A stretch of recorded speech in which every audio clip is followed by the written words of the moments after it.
Chairman senate speaker قومی assembly کی salary ہو گئی ہے 13 لاکھ روپے, ارکان پارلیمنٹ کی سیلری ہو گئی ہے آلموسٹ کوئی مور دین 5 لاکھ, لیکن آپ نے منیمم ویج 37,000 پہ ہی مینٹین رکھا ہے. آپ کو پتہ ہے کہ غریب آدمی جو منیمم ویج والا ہے وہ کیسے سروائیو کرتا ہے؟ اس کا منیمم ویج کیوں نہیں ریوائز کیا گیا؟ جبکہ ہونا تو یہ چاہیے تھا کہ جو 1 جولائی 2025 سے ملٹری جو امپلائیز ہیں ان کو کنٹریبیوشن پینشن اسکیم میں انکلوڈ کیا جانا تھا, ان کو بھی نہیں کیا جا رہا.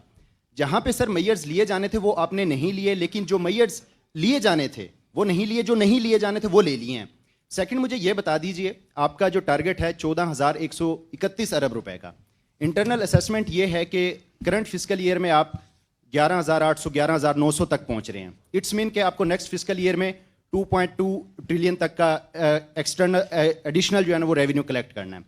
آپ کی گروتھ اور انفلیشن کا اگر جو کیلکولیشن نکالی جائے تو آلموسٹ کوئی 1.5 1.6 ٹریلین کا آتا ہے. ایڈیشنل جو 600 راؤنڈ 700 کا جو میئرز ہیں وہ کیا ہیں, اور آپ کتنے شور ہیں جب تمام انٹرنیشنل جو ادارے ہیں وہ یہ پریڈکٹ کر رہے ہیں کہ نیکسٹ فسکل ایئر میں آپ کی جو GDP گروتھ ہے وہ مور دین 3.5% نہیں ہوگی؟ آپ کیسے سمجھتے ہیں کہ آپ کا جو یہ نیکسٹ فسکل ایئر کا ٹارگٹ ہے یہ کتنا ریئلسٹک ہے, یا پھر نیکسٹ فسکل ایئر میں بھی آپ کرنٹ فسکل ایئر کی طرح 1.2 1.3 کے مدثر سوال مکمل ہو گیا, ویسے آپ کی مرضی ہے. آپ ذرا سن لیں. Let me answer the second question first, اور اس کے بعد چیئرمین FBR اس پہ بات کریں گے. میں دوبارہ گزارش کرتا ہوں کہ اگر آپ یہاں موجود ہوتے تو ہمیں یہ رپیٹ نہ کرنا پڑتا, لیکن I am glad that you are here and you have asked this question. کہ پچھلے سال جب ہم اس وقت جہاں بیٹھے تھے ہم نے بڑی کوشش کی مالیاتی اداروں کے ساتھ یہ کہنے کی کہ ہم انفورسمنٹ کی طرف جا رہے ہیں اور ایڈیشنل میجرز اتنے نہیں لگانے چاہیے جتنے کی بات ہو رہی تھی. نہیں مانے ہماری بات, انہوں نے کہا کر کے دکھائیں. تو اس سال کر کے دکھایا ہے 400 بلین سے زیادہ انفورسمنٹ کر کے دکھائی ہے. اسی وجہ سے نیکسٹ ایئر میں 389 بلین جو وہ مانے ہیں, اگر نہ مانتے تو ہمیں ایڈیشنل میجرز لگانے پڑتے. جو آپ کہہ رہے ہیں نا کچھ لگائے ہیں, جو لگانے چاہیے تھے وہ نہیں لگائے ہیں, جو لگانے تھے وہ نہیں وہ لگ گئے ہیں. یہ 389 بلین کے ہمیں میجرز لانے پڑتے.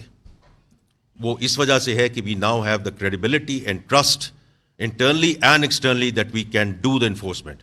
آپ کے آنے سے پہلے میں نے یہ ذکر کیا تھا کہ میں اپنے جو پارلیمانی دوست اور بہنیں ہیں ان سے درخواست کر رہا ہوں کہ جو ہم لیجسلیشن لے کر جا رہے ہیں وہ انیبلنگ لیجسلیشن ہے, اس میں آپ ہماری مدد کیجئے, بیکاز اسی کے بیسس پہ ہم یہ فردر انفورسمنٹ کر پائیں گے. اگر آپ نے نہیں کیے تو پھر یہ جان لیجئے کہ ہمیں ایڈیشنل 400-500 بلین کے ٹیکسز لگانے پڑیں گے. That's the trade off which is involved. تو جو آپ ابھی بات کر رہے ہیں یہ 2 ٹریلین کا جو ڈیلٹا ہے اس میں آٹونومس گروتھ کی بات ہے, اس میں یہ ہے جو ذکر ہے around how we are going to do further enforcement, چونکہ ہم نے کر کے دکھائی ہے. And the last thing is additional 300 billion اور 312 billion rupees of additional measures in this delta. تو یہ سر آپ کا جواب ہے. ہاں, منیمم ویج جو ہے جی دیکھیے اس کو ہم نے اس لحاظ سے آگے دیکھنا ہے کہ again linking it with inflation, linking it with everything else that's their.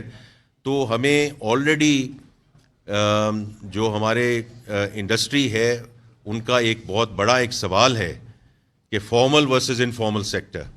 جو بات کرتے ہیں نا ہم نے انڈسٹری کو کیسے کمپیٹیٹیو بنانا ہے اور کیسے ہم نے اس کو آگے لے کے جانا ہے, میری آپ سے درخواست ہوگی ذرا تھوڑا سا انڈسٹری ایسوسیشنز میں جا کر ذرا یہ بات کریں and just get their feedback on the minimum wage کہ اس وقت وہ کہاں ہیں.